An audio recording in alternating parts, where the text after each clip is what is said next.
This presentation is an introduction to New York State Department of Environmental Conservation's MS4 General Permit, GP-0-24-001. What is an MS4? MS4 stands for Municipal Separate Storm Sewer System and is defined as a conveyance or system of conveyances owned or operated by a state, city, town, village, borough, county, parish, district, association, or other public body. The important part here is that the conveyance system is publicly owned or operated. It is the publicly owned or operated component that makes a stormwater conveyance system eligible for coverage under the MS4 General Permit. To be clear, private institutions and businesses are not eligible for coverage under the MS4 General Permit.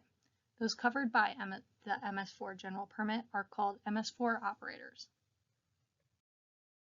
When talking about coverage under the MS4 General Permit, there are two types of designation, automatic and additional. Automatic designation is based on urban area. Urban areas have a population of 50,000 people or more with an overall density of 1,000 people per square mile. Additional designation criteria is based off of water quality concerns.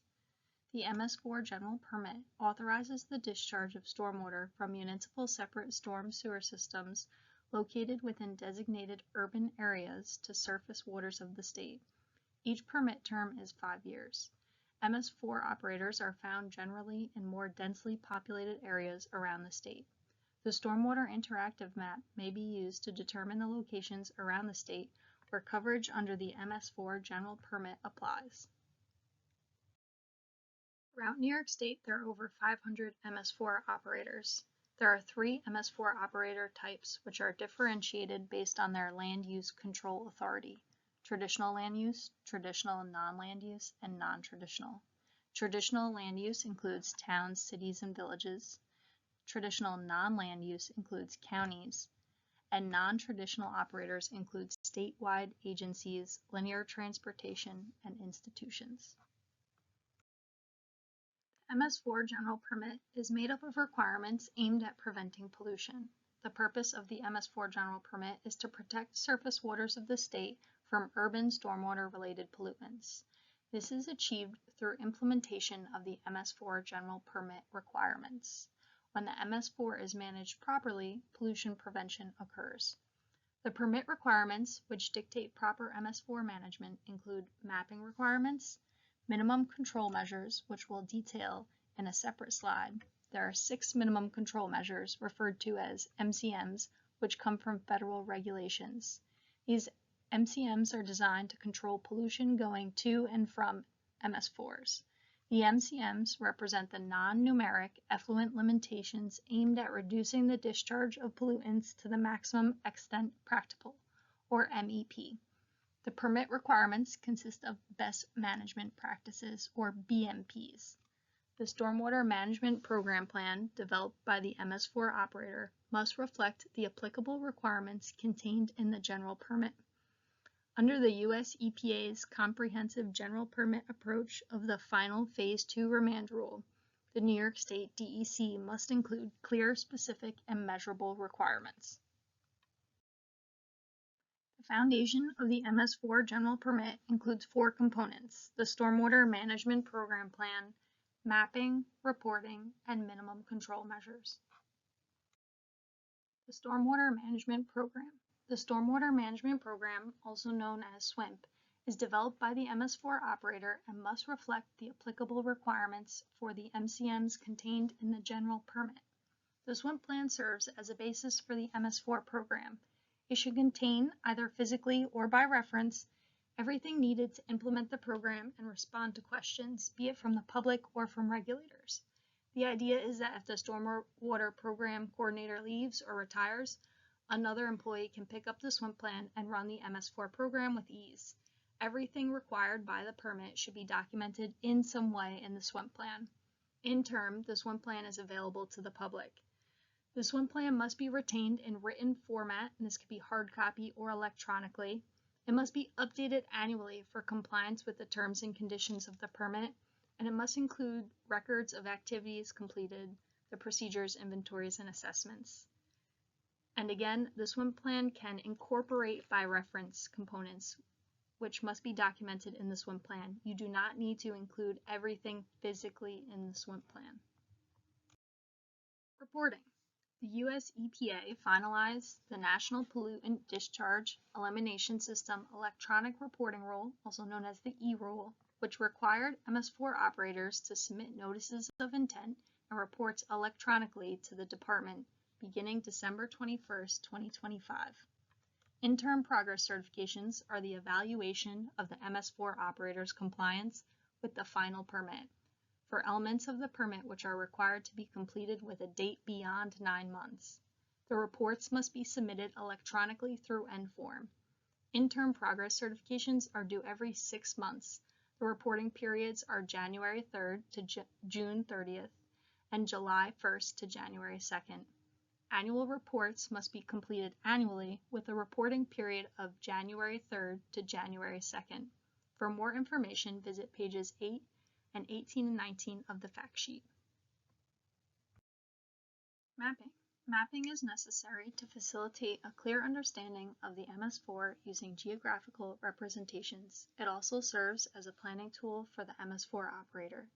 MS4 operators must develop and maintain comprehensive system mapping of the MS4 infrastructure, including MS4 outfalls, interconnections, catch basins, manholes, post-construction stormwater management practices, preliminary storm sewershed boundaries, focus areas, municipal facilities, and the base map.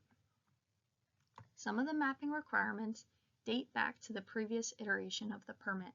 Mapping of MS4 outfalls and interconnections, previously known together as outfalls, and preliminary storm sewersheds date back to GP-0-24-003. The base map must contain automatic and additionally designated areas, land use, roads, topography, and the names and location of all surface waters. This should include the water body classification.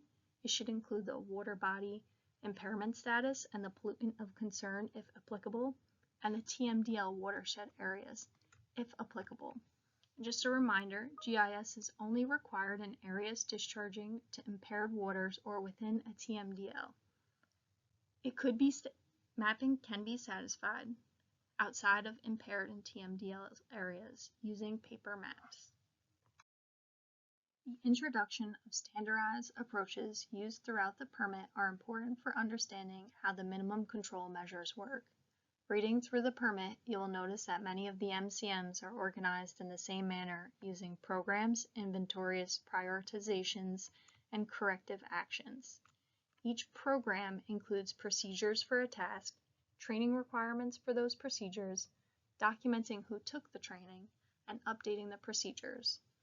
The permit requires inventories for monitoring locations, construction sites, post-construction SMPs, and municipal facilities.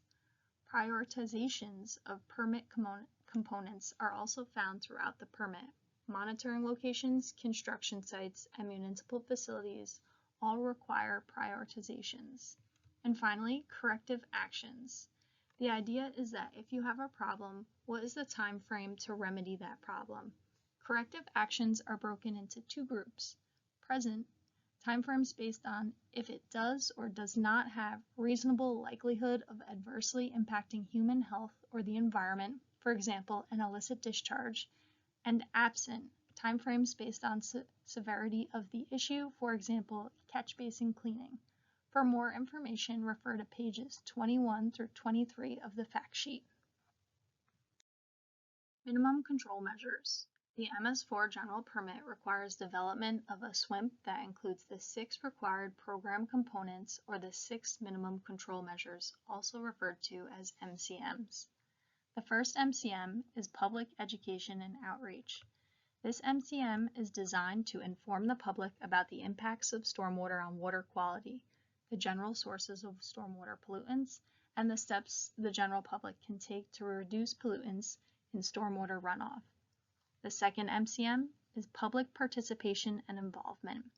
This MCM is designed to give the public the opportunity to include their opinions in the implementation of this species general permit. The third MCM is illicit discharge detection and elimination. This MCM is designed to manage the MS4 so it is not conveying pollutants associated with flows other than those directly attributable to stormwater runoff. The fourth MCM is construction site runoff control. This MCM is designed to prevent pollutants from construction-related activities within the automatically and additionally designated areas, as well as promote the proper planning and installation of post-construction stormwater management practices. The construction general permit is statewide, but in areas of the state where there is an MS4 operator, the MS4 operator has oversight responsibility for construction and post-construction. In that way, MCM 4 and 5 go hand in hand with the construction general permit. The fifth MCM is post-construction runoff control. This MCM is designed to promote the long-term performance of post-construction SMPs in removing pollutants from stormwater runoff. The final MCM is pollution prevention and good housekeeping. This MCM is designed to ensure the MS4 operator's own activities do not contribute pollutants to surface waters of the state. For more information on the MS4 General Permit, please visit our webpage. Additional helpful tools, links, and information are located on the MS4 Toolbox webpage.